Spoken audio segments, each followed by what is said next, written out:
सनातन धर्म की अनूठी देवी मां लक्ष्मी, जो धन संपदा और सुख समृद्धि की अधिष्ठात्री मानी जाती है। शुक्रवार का दिन इनकी आराधना का विशेष दिन होता है। पर क्या आप जानते हैं, मां लक्ष्मी की एक बड़ी बहन भी है, देवी दरिद्रा या देवी अलक्ष्मी, जो दुख, गरीबी और दुर्भाग्य की प्रतीक मानी जाती है। जहां एक ओर मां लक्ष्मी के स्वागत के लिए हर कोई उत्सुक रहता है, वहीं दरिद्रा को कोई भी अपने घर में ठौर नहीं देना चाहता। मां लक्ष्मी का मनमोहक स्वरूप लाल वस्त्रों में सजी, कमल पर विराजमान, हाथ में सोने से भरा कलश लिए दिखता है। उन्हें चंचल देवी के रूप में जाना जाता है, जिन्हें एक स्थान पर बनाए रखना एक चुनौती है।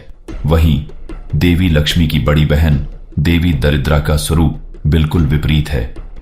पुराणों में उन्हें बिखरे बालों वाली, लाल आंखों वाली और काले वस्त्रों में लिपटी हुई बताया गया है।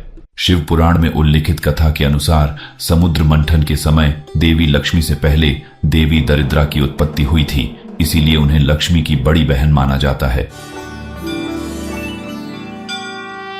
एक समय ऐसा आया जब इन दोनों बहनों के पास रहने का कोई निश्चित स्थान नहीं था। इस परिस्थिति में मां लक्ष्मी और उनकी बड़ी बहन दरिद्रा ने भगवान विष्णु के पास जाकर उनसे निवास स्थान की मांग की।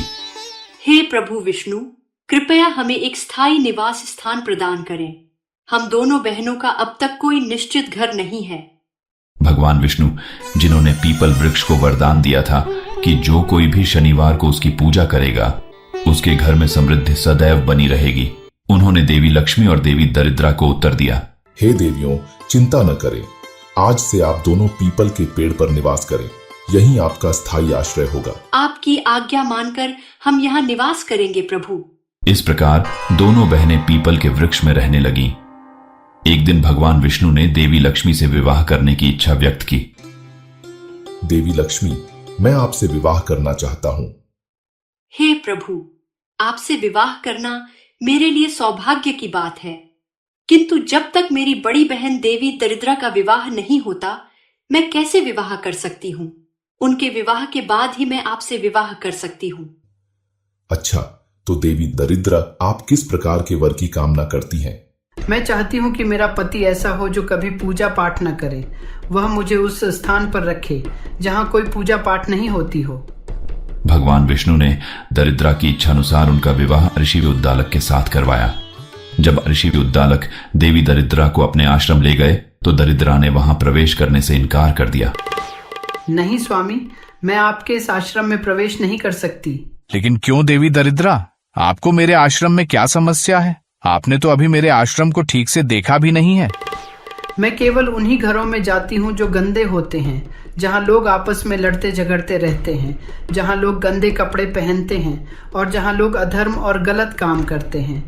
जिन घरों में सफाई और पवित्रता रहती है, वहाँ मेरा प्रवेश नहीं होता। ऐसे घरों में मेरी छोटी बहन देवी लक्ष्मी का वास होता है। यह आश्रम तो पवित्र और साफ सुथरा है, जहाँ लोग रोजाना पूजा करते हैं और साफ कपड़े पहनते हैं, इसलिए मैं यहाँ नहीं रह सकती। ऋषि उद्दालक और दरिद्रा के लिए एक ऐसा स्थान खोजने का प्रयास किया गया जहां कोई भी धार्मिक अनुष्ठान न हो, लेकिन उन्हें धरती पर कहीं भी ऐसा स्थान नहीं मिला। इस बीच दरिद्रा अपने पति के इंतजार में विलाप करने लगी। इस बीच भगवान विष्णु ने पुनः देवी लक्ष्मी से विवाह का प्रस्ताव रखा। हे प्रभु, जब तक मेरी बहन की गृहस्थी नहीं बसती, मैं विवाह नहीं कर सकती।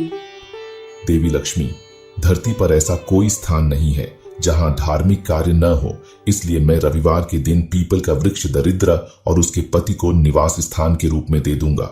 तब से हर रविवार को पीपल के वृक्ष के नीचे देवताओं का निवास नहीं होता, बल्कि दरिद्रा का वास होता है। इसलिए इस दिन पीपल की पूजा नहीं की जाती है।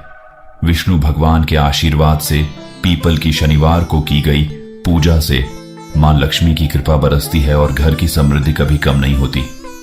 इसी विश्वास के कारण आज भी लोग पीपल को काटने से डरते हैं, लेकिन यह भी कहा गया है कि अगर पीपल काटना अत्यंत आवश्यक हो तो उसे रविवार को ही काटा जा सकता है। मां लक्ष्मी को जहां मीठे व्यंजन पसंद हैं, वहीं देवी दरिद्रा को खट्टे और तीखे पदार्थ प्रिय हैं। इसलिए कहा जाता है कि घर और दुकान के बाहर नींबू मिर्च लटकाने से दरिद्रा तृप्त होकर घर के बाहर से ही लौट जाती हैं और घर के अंदर प्रवेश नहीं करती हैं।